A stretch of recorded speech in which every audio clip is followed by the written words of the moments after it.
사랑합니다. 오늘도 사람 책방에 오신 여러분을 환영합니다. 어제까지만 해도 괜찮았던 사람이 오늘은 전화를 받지 않습니다. 문자를 보내도 읽지 않습니다. 일주일이 지나고 한 달이 지나도 아무런 연락이 없습니다.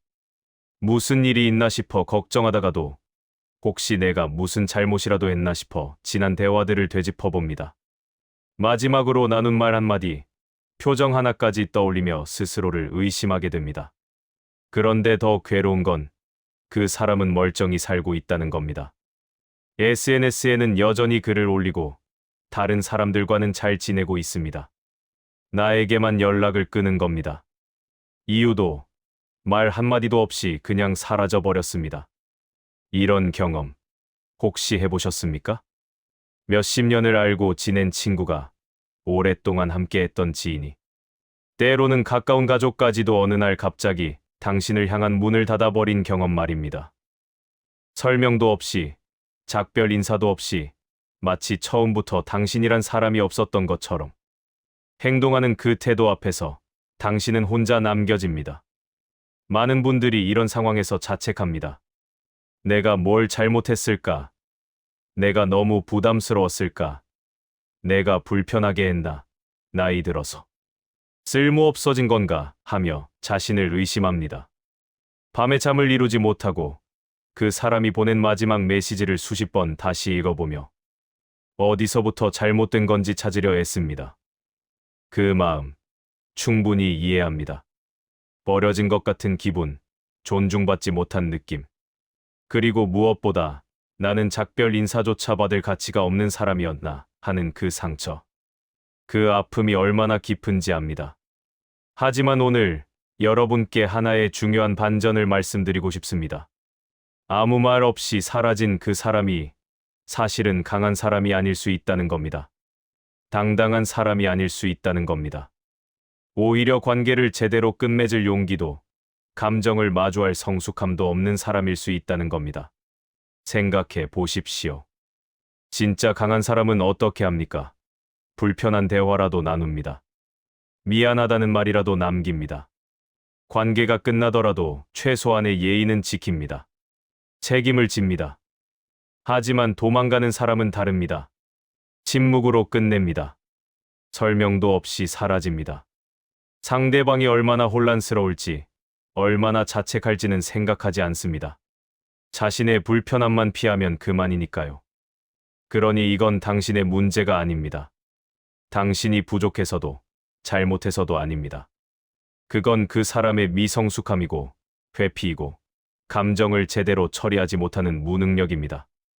오늘 이 영상에서는 명확하게 짚어드리겠습니다. 왜 사람들은 갑자기 연락을 끊는지, 그 심리적 이유는 무엇인지, 그리고 정말 당신 잘못인지 아닌지를 말입니다. 또한 사라진 사람 때문에 흔들리는 마음을 어떻게 지켜야 하는지, 그리고 이 관계를 어떻게 정리하고 앞으로 나아가야 하는지까지 함께 살펴보겠습니다. 이 영상을 끝까지 보시면 여러분은 더 이상 스스로를 탓하지 않게 될 겁니다. 그리고 진짜 문제가 어디에 있었는지 분명하게 보이게 될 겁니다. 여러분은 약한 사람이 아닙니다. 오히려 관계 속에서 성실하게 마음을 다했던 사람입니다. 끝까지 상대를 걱정했던 사람입니다. 그 마음을 부끄러워할 이유는 전혀 없습니다. 그럼 이제 현실 이야기부터 시작해 보겠습니다. 한 장. 30년 우정도 한순간에 사라집니다. 서울에 사시는 김영숙 씨, 올해 66입니다. 김 씨에게는 30년 지기 친구가 있었습니다.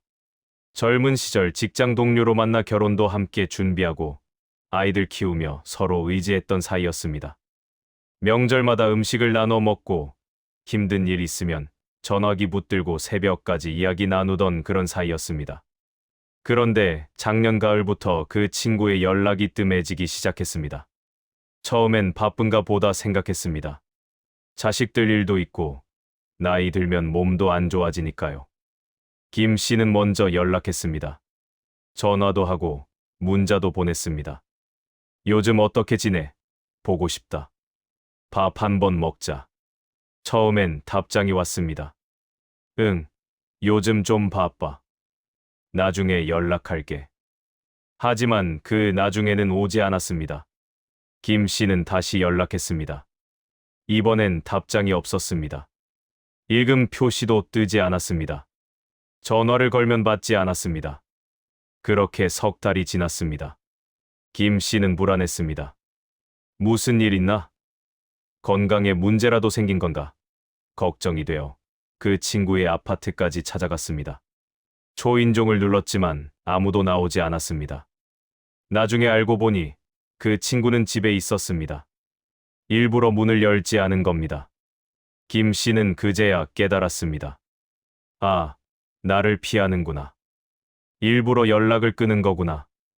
무엇이 문제였을까요? 김 씨는 지난 대화들을 수없이 되짚어봤습니다. 혹시 내가 무슨 실례를 했나? 돈 문제였나? 아이들 자랑을 너무 많이 했나? 아니면 나이 들어서 귀찮아진 건가? 밤마다 잠을 설치며 자신을 의심했습니다. 그런데 몇 달 후, 우연히 다른 지인을 통해 들은 이야기는 충격적이었습니다. 그 친구는 멀쩡히 다른 사람들과 잘 지내고 있었습니다. 새로운 모임도 나가고 SNS에도 활발하게 활동하고 있었습니다. 문제가 있던 것도 아니었습니다. 그냥 김 씨와의 관계만 끊어버린 겁니다. 이유도 설명도 없이. 김 씨는 말합니다. 30년을 함께 했는데 작별 인사 한마디도 없이 사라지다니.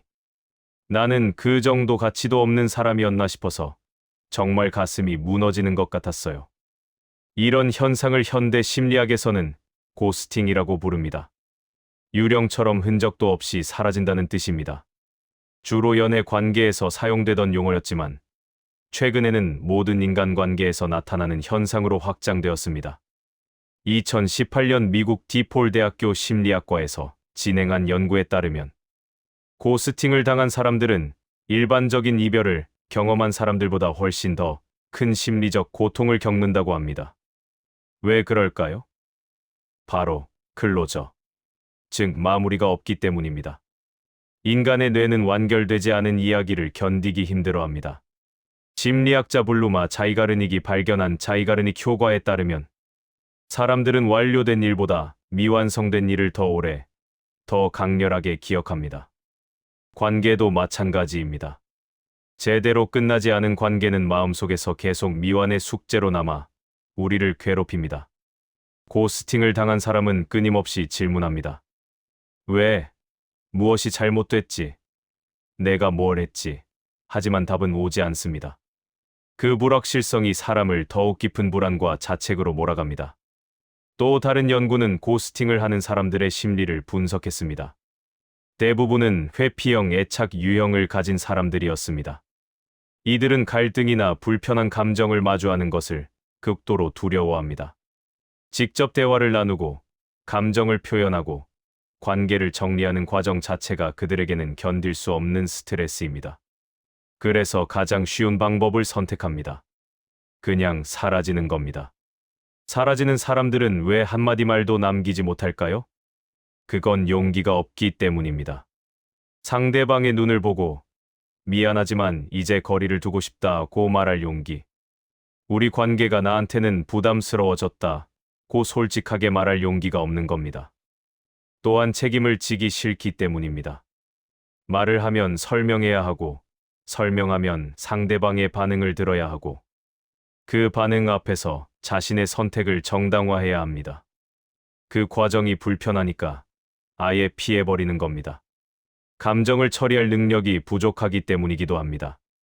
성숙한 사람은 관계 안에서 생긴 불편함, 거리감, 변화를 인정하고 표현할 줄 압니다. 하지만 미성숙한 사람은 그런 복잡한 감정을 다루지 못합니다. 그래서 가장 원시적인 방법을 선택합니다. 도망입니다. 여기서 중요한 건 이 모든 게 그 사람의 문제라는 겁니다. 당신의 문제가 아닙니다. 당신이 무언가 크게 잘못해서가 아니라 그 사람이 관계를 건강하게 마무리할 능력이 없는 겁니다. 물론 모든 관계에는 양쪽의 역할이 있습니다. 때로는 우리가 의도치 않게 상대에게 부담을 주었을 수도 있습니다. 하지만 그렇다 해도 성숙한 사람이라면 최소한 요즘 내가 힘들어서 연락이 어려울 것 같아 정도의 말은 남깁니다. 완전히 증발해버리는 건 상대에 대한 최소한의 존중조차 없다는 뜻입니다. 독일의 철학자 임마누엘 칸트는 이렇게 말했습니다.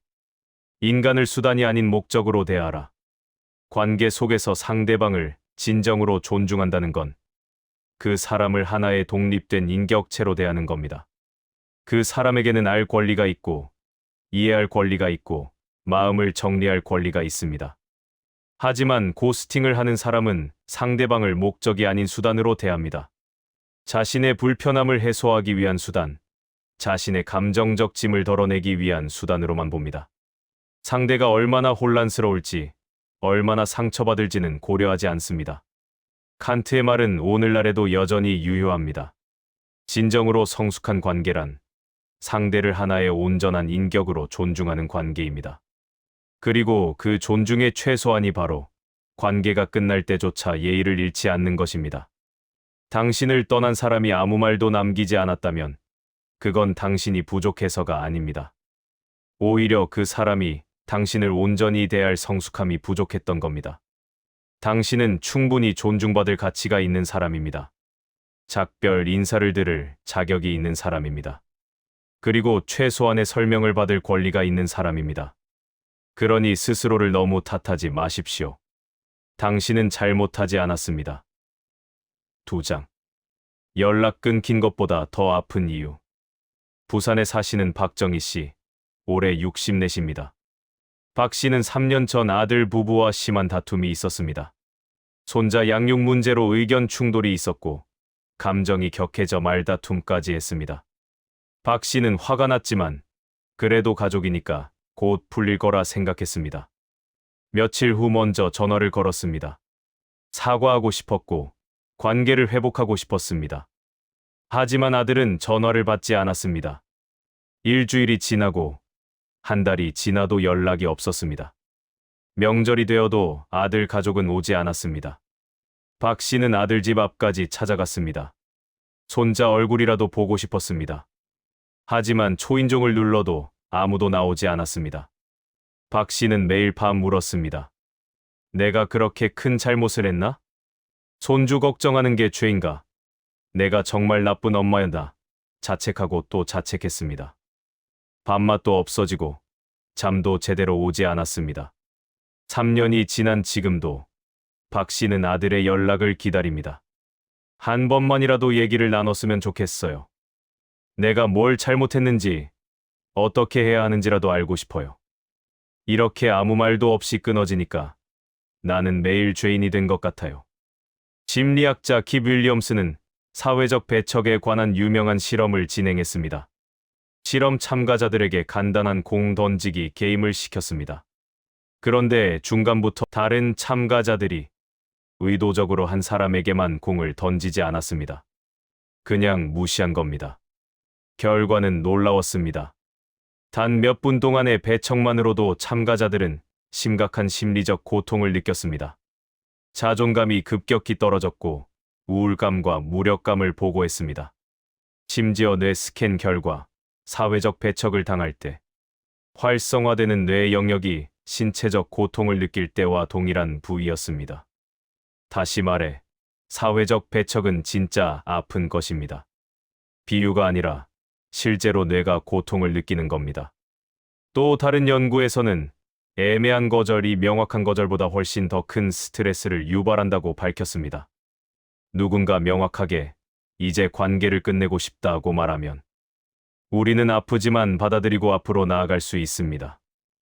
하지만 아무 설명 없이 사라지면 우리는 끊임없이 이유를 찾고 자신을 의심하고 불안해합니다. 왜 우리는 고스팅에 이렇게 큰 상처를 받을까요? 첫째, 인간은 사회적 동물이기 때문입니다. 우리는 연결되기를 원하고 소속되기를 바라고 받아들여지기를 갈망합니다. 특히 나이가 들수록 남은 관계가 더 소중해집니다. 그 소중한 관계가 이유도 모른 채 끊어지면 우리는 존재의 근간이 흔들리는 것 같은 불안을 느낍니다. 둘째, 설명이 없기 때문입니다. 인간의 뇌는 인과관계를 찾도록 설계되어 있습니다. 모든 일에는 이유가 있어야 합니다. 그런데 고스팅은 이유를 주지 않습니다. 그래서 우리는 스스로 이유를 만들어냅니다. 그리고 대부분의 경우 그 이유를 자신의 탓으로 돌립니다. 내가 부족해서, 내가 잘못해서, 내가 문제라서라고요. 셋째, 무시당한다는 느낌 때문입니다. 고스팅은 단순히 관계를 끝내는 게 아닙니다. 상대방에게 당신은 설명을 들을 가치도 없다고 말하는 것과 같습니다. 그 메시지는 우리의 자존감을 깊이 훼손합니다. 하지만 다시 한번 말씀드립니다. 당신이 느끼는 이 고통은 당연한 겁니다. 이상한 게 아닙니다. 약해서도 아닙니다. 당신은 정상적인 인간으로서 정당한 반응을 보이고 있는 겁니다. 프랑스 철학자 시몬 데유는 이렇게 말했습니다. 인간에게 가장 큰 고통은 무시당하는 것이다. 주목받지 못하는 것이다. 베유는 인간의 영혼에는 인정받고자 하는 욕구가 가장 깊이 자리 잡고 있다고 보았습니다. 우리는 누군가에게 중요한 존재이고 싶고 가치 있는 사람으로 여겨지고 싶습니다. 고스팅은 바로 이 욕구를 정면으로 부정합니다. 당신은 중요하지 않다. 당신은 설명을 들을 가치가 없다. 당신은 내 시간을 쓸 만한 사람이 아니다라고 말하는 것과 같습니다. 그래서 아픈 겁니다. 그래서 깊이 상처받는 겁니다. 당신의 존재 가치가 부정당한 느낌이 드는 겁니다. 하지만 기억하십시오. 당신의 가치는 누군가가 당신을 어떻게 대하느냐로 결정되지 않습니다. 당신은 그 자체로 충분히 가치 있는 사람입니다. 당신이 느끼는 상처는 정당합니다. 무시당하고 설명도 듣지 못하고 관계가 일방적으로 끊어진 데 대한 당연한 반응입니다. 하지만 그 상처가 당신의 가치를 증명하는 건 아닙니다. 오히려 당신이 관계를 소중히 여겼다는 증거입니다. 당신이 성실하게 사람을 대했다는 증거입니다. 당신은 잘못하지 않았습니다. 그저 잘못된 사람을 만났을 뿐입니다. 3장. 내 탓일까? 남 탓일까? 대전에 사시는 이순자 씨, 68입니다. 이 씨는 2년 전 같은 아파트 단지에 사는 이웃과 가까워졌습니다. 나이도 비슷하고 취미도 맞아서 자주 만났습니다. 함께 등산도 가고 시장도 보고 차도 마시며 즐거운 시간을 보냈습니다. 그런데 어느 날부터 그 이웃이 연락을 피하기 시작했습니다. 이 씨는 이유를 알 수 없었습니다. 특별한 다툼도 없었고 무슨 일이 있었던 것도 아닌데 말입니다. 이 씨는 계속 자신을 돌아봤습니다. 내가 너무 자주 연락했나? 내 얘기만 너무 많이 했나? 경제적으로 부담을 줬나? 한참을 고민하다가 용기를 내어 직접 물어봤습니다. 그때 들은 대답은 의외였습니다. 솔직히 말하면 언니가 만날 때마다 자식 자랑만 하셔서 좀 부담스러웠어요. 저는 자식 문제로 힘든데 언니는 자꾸 잘난 아들 얘기만 하시니까 듣기가 힘들었어요. 이 씨는 충격을 받았습니다. 전혀 의도하지 않았지만 자신도 모르게 상대에게 상처를 줬던 겁니다. 아들 이야기를 할 때 그저 기쁜 마음에 나눴을 뿐인데 상대방은 그게 자랑으로 들렸고 부담이었던 겁니다. 이 씨는 사과했습니다. 미안해요. 전혀 몰랐어요. 앞으로 조심할게요. 하지만 이미 관계는 예전 같지 않았습니다. 결국 둘은 서먹해졌고 지금은 인사만 하는 사이가 되었습니다. 이 씨는 말합니다. 내 잘못도 분명히 있었어요. 하지만 그래도 아쉬운 건 그 친구가 진작 말을 해줬으면 고칠 수 있었을 텐데 하는 거예요. 말없이 멀어지니까 나는 뭐가 문제인지도 모르고 계속 같은 실수를 한 거잖아요. 관계 심리학에서는 경계의 중요성을 강조합니다. 건강한 관계란 각자가 자신의 경계를 명확히 하고 상대방의 경계를 존중하는 관계입니다. 심리학자 헨리 클라우드와 존 타운센드는 그들의 저서 경계선에서 이렇게 말합니다. 경계를 명확히 하지 못하는 사람은 결국 관계에서 상처받거나 관계를 파괴하게 된다. 문제는 많은 사람들이 경계를 표현하는 데 서툴다는 겁니다. 불편함을 느끼면서도 말하지 못합니다. 참고 또 참다가 결국 한계에 도달하면 관계 자체를 끊어버립니다. 이건 건강하지 못한 방식입니다. 또한 귀노류 연구에 따르면 사람들은 관계가 잘못됐을 때 원인을 해석하는 방식이 다릅니다. 상대방의 잘못은 성격 탓으로 돌리고 자신의 잘못은 상황 탓으로 돌리는 경향이 있습니다.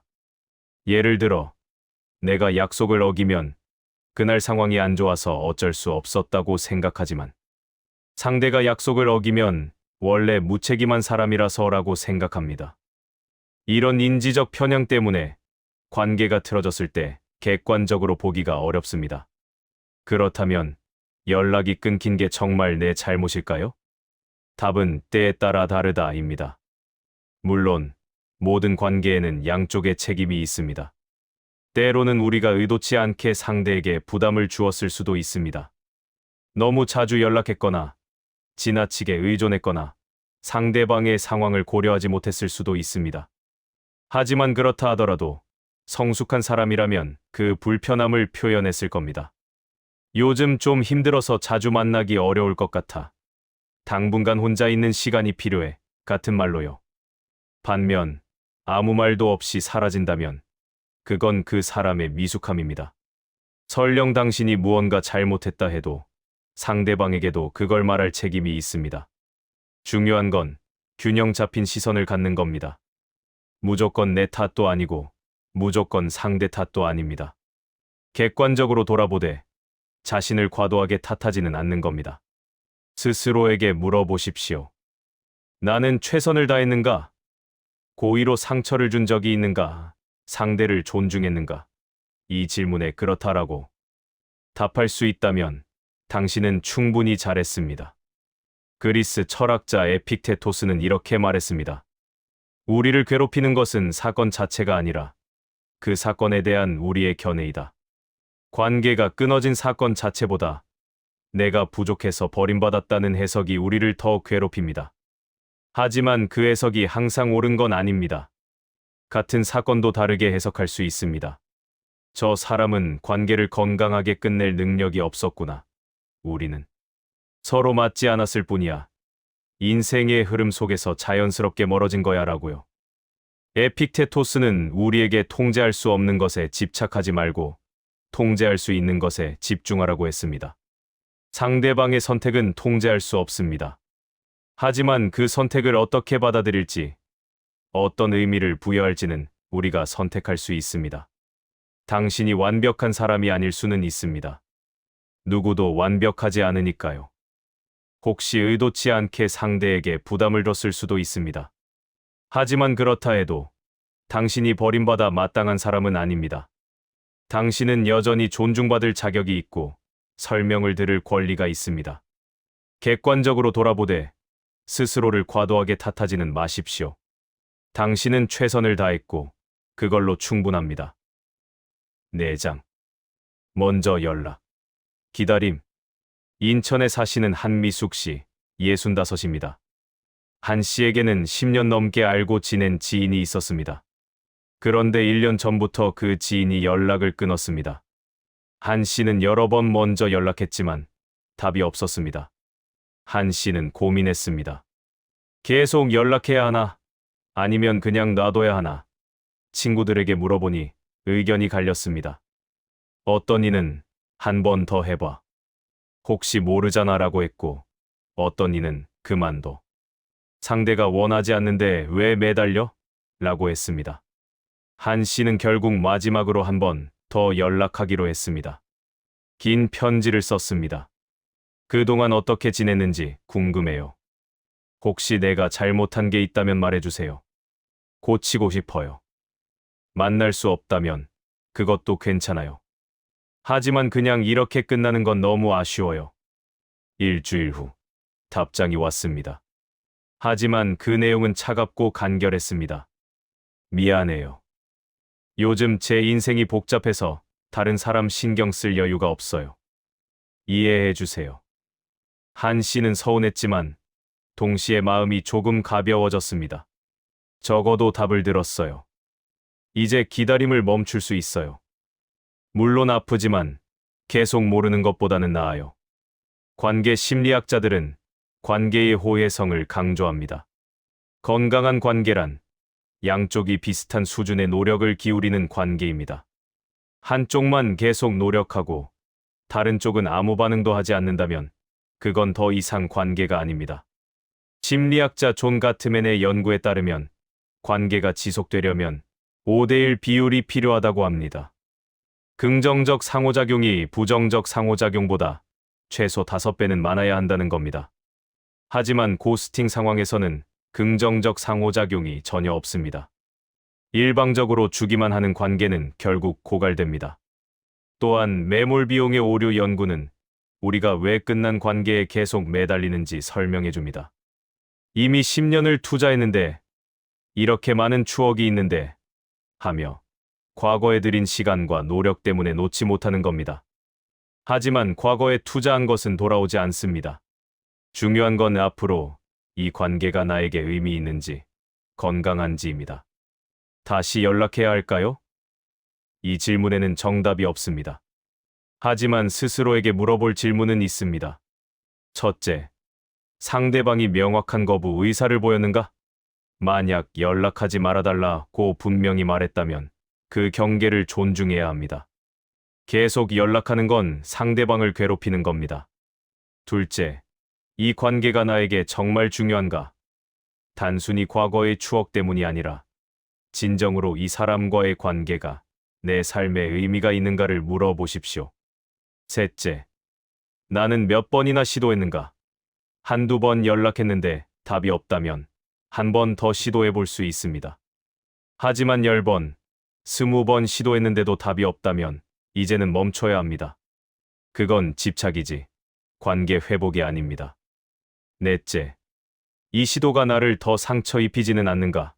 연락할 때마다 더 큰 실망과 자책을 느낀다면 그건 당신에게 해롭습니다. 자신을 보호하는 것도 중요합니다. 마지막으로, 명확한 답을 원하는가? 만약 왜? 라는 질문에 대한 답이 절실하다면 마지막으로 한번 정중하고 솔직하게 물어보는 것도 방법입니다. 혹시 내가 잘못한 게 있다면 알고 싶어요. 이해하고 싶어요. 그래도 답이 없다면 이제는 놓아줄 때입니다. 로마의 철학자 마르쿠스 아우렐리우스는 이렇게 말했습니다. 당신은 변화시킬 수 없는 것에 대해 걱정할 수 있다. 하지만 그것은 당신의 시간과 에너지를 낭비하는 것일 뿐이다. 상대방의 마음은 우리가 통제할 수 없습니다. 아무리 애원하고 설명하고 사과해도 상대가 마음의 문을 닫았다면 우리가 할 수 있는 일은 없습니다. 아우렐리우스는 우리에게 받아들임의 지혜를 가르쳤습니다. 바꿀 수 없는 것은 받아들이고 바꿀 수 있는 것에 집중하라고요. 상대방의 선택은 바꿀 수 없습니다.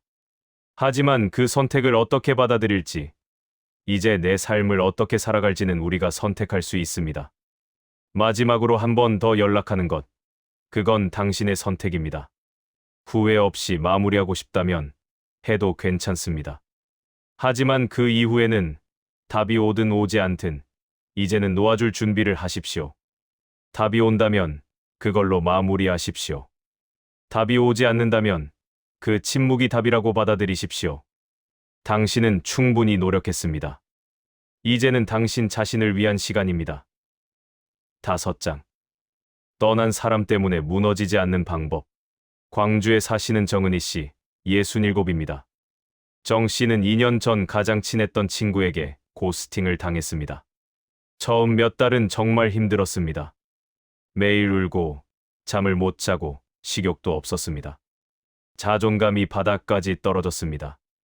하지만 정 씨는 결심했습니다. 이대로 무너질 수는 없다. 나는 나를 지켜야 한다. 정 씨가 가장 먼저 한 일은 일기를 쓰기 시작한 겁니다. 매일 밤 그날의 감정을 글로 풀어냈습니다. 슬픔도, 분노도, 자책도 모두 써 내려갔습니다. 그러자 조금씩 마음이 정리되기 시작했습니다. 다음으로 정 씨는 새로운 활동을 시작했습니다. 지역 복지관에서 하는 서예 교실에 등록했고 성당 봉사 모임에도 나갔습니다. 처음엔 마음이 내키지 않았지만 억지로라도 나갔습니다. 그러다 보니 새로운 사람들을 만났습니다. 정 씨의 이야기를 들어주는 사람들, 함께 웃고 수다 떨 수 있는 사람들을 만났습니다. 떠난 사람의 빈자리가 조금씩 채워지기 시작했습니다. 정 씨는 말합니다. 완전히 잊은 건 아니에요. 아직도 가끔 그 친구 생각이 나고 서운해요. 하지만 예전처럼 그 상처가 내 하루를 지배하지는 않아요. 나는 나대로 잘 살고 있어요. 심리학에서는 애도 과정을 단계별로 설명합니다. 정신과 의사 엘리자베스 퀴블러 로스는 5단계를 제시했습니다. 부정, 분노, 타협, 우울, 수용입니다. 관계를 잃는 것도 일종의 상실입니다. 처음엔 이게 진짜 일리 없어라고 부정하고, 그 다음엔 왜 나한테 이러는 거야? 라며 분노하고, 그 다음엔 내가 이렇게 하면 돌아올까? 라며 타협하려 하고, 그 다음엔 깊은 우울에 빠집니다. 마지막 단계는 수용입니다. 이제 끝났구나. 받아들이자. 이 과정은 순차적이지 않습니다. 왔다 갔다 합니다. 어느 날은 수용한 것 같다가도 다음 날 다시 분노가 치밀어 오릅니다. 그게 정상입니다. 또한 회복 탄력성 연구에 따르면 상처에서 회복하는 사람들에게는 몇 가지 공통점이 있습니다. 자기 감정을 표현하는 것, 사회적 지지 체계를 유지하는 것, 의미 있는 활동에 참여하는 것, 그리고 자기 자신에게 친절한 것입니다. 마음을 지키는 방법은 무엇일까요? 첫째, 감정을 억누르지 마십시오. 슬프면 우셔도 됩니다. 화가 나면 화내도 됩니다. 감정을 느끼는 것 자체가 나쁜 게 아닙니다. 다만, 그 감정 속에 영원히 머물지만 않으면 됩니다. 느끼고, 표현하고, 흘려보내십시오. 둘째, 혼자 고립되지 마십시오. 상처받았을 때, 우리는 본능적으로 움츠러듭니다. 사람들을 피하고, 집에만 있으려 합니다. 하지만 그럴수록 더 깊이 빠져듭니다. 억지로라도 사람들을 만나십시오. 이야기하십시오. 연결되어 있다는 느낌이 당신을 지탱해 줄 겁니다. 셋째, 새로운 의미를 찾으십시오. 떠난 사람에게 모든 의미를 두지 마십시오. 당신의 삶에는 그 사람 외에도 많은 것들이 있습니다. 취미, 봉사, 공부, 운동, 무엇이든 좋습니다. 당신의 시간과 에너지를 다른 곳에 쏟으십시오. 넷째, 스스로에게 친절하십시오. 나는 왜 이렇게 약할까? 이 정도로 힘들어하는 게 한심해하며 자신을 책망하지 마십시오. 당신은 약한 게 아닙니다. 인간이기 때문에 아픈 겁니다. 스스로를 다독이고 위로하고 격려하십시오. 독일 철학자 프리드리히 니체는 이렇게 말했습니다. 나를 죽이지 못하는 것은 나를 더 강하게 만든다. 이 상처는 당신을 무너뜨리지 못할 겁니다. 오히려 당신을 더 깊이 있는 사람으로, 더 성숙한 사람으로 만들 겁니다. 고통은 우리를 성장시킵니다. 상처는 우리에게 지혜를 줍니다. 물론 지금은 그게 위로가 되지 않을 수 있습니다. 하지만 시간이 지나고 나면 당신은 이 경험을 통해 더 강해진 자신을 발견하게 될 겁니다. 니체는 또한 운명을 사랑하라고 했습니다. 일어난 일을 받아들이고 심지어 사랑하라고요. 쉽지 않습니다. 하지만 불가능하지도 않습니다. 언젠가 당신은 이렇게 말할 수 있을 겁니다. 그 일이 있었기에 나는 지금의 내가 되었다. 당신의 마음은 지킬 가치가 있습니다. 떠난 사람 때문에 당신의 평화가, 당신의 행복이, 당신의 자존감이 무너지도록 내버려 두지 마십시오. 감정을 느끼되 그 안에 갇히지는 마십시오. 슬퍼하되 영원히 슬퍼하지는 마십시오. 당신은 이 상처를 이겨낼 겁니다. 그리고 더 강해질 겁니다. 6장. 독이 되는 관계는 끊어야 합니다. 제주에 사시는 김경숙 씨, 60세십니다. 김 씨는 5년 전 오랫동안 알고 지내던 지인과의 관계를 스스로 정리했습니다. 그 지인은 항상 김 씨에게 부탁만 했습니다. 돈을 빌리고 갚지 않았습니다. 도움을 요청하고 감사하다는 말도 없었습니다. 김 씨가 힘들 때는 전화도 받지 않았습니다. 김 씨는 오랫동안 참았습니다. 그래도 오래 알고 지낸 사이인데 나이 들어서 친구 하나 잃기 싫은데 하며 견뎠습니다. 하지만 어느 날 깨달았습니다. 이건 관계가 아니야. 나는 이용당하고 있는 거야. 김 씨는 결심했습니다. 이 관계를 끝내기로요. 하지만 상대방처럼 연락을 끊고 사라지지는 않았습니다. 대신 정중하지만 분명하게 말했습니다. 미안하지만 우리 관계가 나한테는 너무 힘들어. 앞으로는 거리를 두고 싶어. 서로 좋은 추억만 간직하자. 상대방은 화를 냈습니다. 내가 뭘 잘못했는데? 너 너무한다. 하지만 김 씨는 흔들리지 않았습니다. 그렇게 생각할 수도 있어. 하지만 이건 내 선택이야. 그 후, 김 씨는 마음이 한결 가벼워졌습니다. 처음엔 미안하고 불편했어요. 하지만 지금 생각하면 그게 나를 위한 최선의 선택이었어요. 나도 나를 지킬 권리가 있잖아요. 관계 심리학자들은 독성 관계의 개념을 제시합니다. 모든 관계가 우리에게 좋은 건 아닙니다. 어떤 관계는 우리를 소진시키고 상처 입히고 성장을 막습니다. 심리학자 헨리 클라우드는 이렇게 말합니다. 당신이 누군가와 시간을 보낸 후 기운이 빠지고 자존감이 떨어지고 부정적인 감정을 느낀다면 그 관계는 당신에게 건강하지 않은 관계일 수 있습니다. 또한 관계 정리에 관한 연구는 흥미롭습니다. 나이가 들수록 우리는 관계의 양보다 질을 중시하게 됩니다. 젊을 때는 많은 사람을 알고 지내려 하지만 나이 들수록 진정으로 의미 있는 관계만 유지하려 합니다. 이건 자연스러운 과정입니다. 모든 관계를 평생 유지할 필요는 없습니다. 어떤 관계는 역할을 다하면 끝나도 괜찮습니다. 관계를 정리한다는 건 냉정한 게 아닙니다. 오히려 성숙한 선택입니다. 모든 관계를 지켜야 한다는 강박에서 벗어나십시오. 당신에게 상처를 주는 관계, 당신을 소진시키는 관계, 일방적으로 주기만 하는 관계를 놓아주는 건 당신을 지키는 일입니다. 중요한 건 어떻게 정리하느냐입니다. 상대방처럼 연락을 끊고 사라지지 마십시오. 그건 당신의 품격을 떨어뜨립니다. 대신 정중하고 분명하게 당신의 입장을 전하십시오. 우리 관계가 내게는 힘들어. 거리를 두고 싶어. 이 한마디면 충분합니다. 길게 설명할 필요도 설득할 필요도 없습니다. 당신의 선택을 존중받을 권리가 있습니다. 상대방이 화를 낼 수도 있습니다. 이해하지 못할 수도 있습니다. 하지만 그건 상대방의 몫입니다. 당신은 당신이 할 일을 한 겁니다. 예의를 갖춰 말했고 분명하게 경계를 그었습니다. 그걸로 충분합니다. 고대 그리스 철학자 아리스토텔레스는 우정에 대해 이렇게 말했습니다. 진정한 우정은 상호 선의와 존중에 기반한다. 한쪽이 이용당하거나 희생만 한다면 그건 우정이 아니다. 아리스토텔레스는 우정을 세 가지로 분류했습니다. 유용성에 기반한 우정, 즐거움에 기반한 우정, 그리고 덕성에 기반한 우정입니다.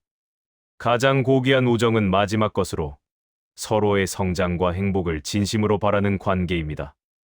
만약 어떤 관계가 당신을 성장시키지 않고 오히려 끌어내린다면 그 관계는 진정한 우정이 아닙니다. 놓아주는 게 맞습니다. 물론 쉽지 않습니다. 오랜 시간 함께했고 정도 들었고 추억도 많습니다. 하지만 과거의 좋았던 기억 때문에 현재의 고통을 견뎌야 하는 건 아닙니다. 관계를 정리하는 건 당신의 권리입니다. 당신을 아프게 하는 관계에서 벗어나는 건 이기적인 게 아니라 자기 존중입니다. 정중하게, 하지만 분명하게 당신의 경계를 그으십시오. 그리고 미안해하지 마십시오. 당신은 잘못하지 않았습니다. 떠나보내는 것도 사랑입니다. 자기 자신에 대한 사랑입니다. 여기까지 오셨습니다. 긴 이야기였지만 끝까지 함께 해주셔서 감사합니다. 오늘 우리는 갑자기 연락을 끊고 사라지는 사람들에 대해 이야기했습니다. 왜 그들은 그러는지, 우리는 왜 이렇게 아픈지, 그리고 어떻게 마음을 지켜야 하는지 함께 살펴봤습니다. 이제 정리하겠습니다. 아무 말 없이 떠난 사람 때문에 당신의 가치가 흔들릴 필요는 없습니다. 당신이 부족해서도 잘못해서도 아닙니다. 그 사람이 관계를 감당하지 못했을 뿐입니다. 대화할 용기도, 설명할 성숙함도, 예의를 지킬 품격도 없었을 뿐입니다. 당신은 작별 인사를 들을 자격이 있는 사람입니다. 존중받을 가치가 있는 사람입니다. 설명을 받을 권리가 있는 사람입니다. 그 권리를 주지 않은 건 상대방의 결핍이지 당신의 부족함이 아닙니다. 물론 아픕니다. 상처받습니다. 자존감이 흔들립니다. 그게 정상입니다. 인간이기 때문에 당연한 겁니다. 하지만 그 상처가 당신의 전부를 정의하도록 내버려 두지는 마십시오. 감정을 느끼되 그 안에 갇히지는 마십시오. 슬퍼하되 영원히 슬퍼하지는 마십시오. 상처를 인정하되 그 상처가 당신의 정체성이 되도록 두지는 마십시오. 당신의 남은 인생은 떠난 사람을 기다리는 시간이 아닙니다. 떠난 사람을 원망하는 시간도 아닙니다. 당신의 남은 인생은 머물러 줄 사람들과 따뜻하게 살아가는 시간입니다. 당신을 소중히 여기는 사람들과 의미 있는 관계를 만들어가는 시간입니다.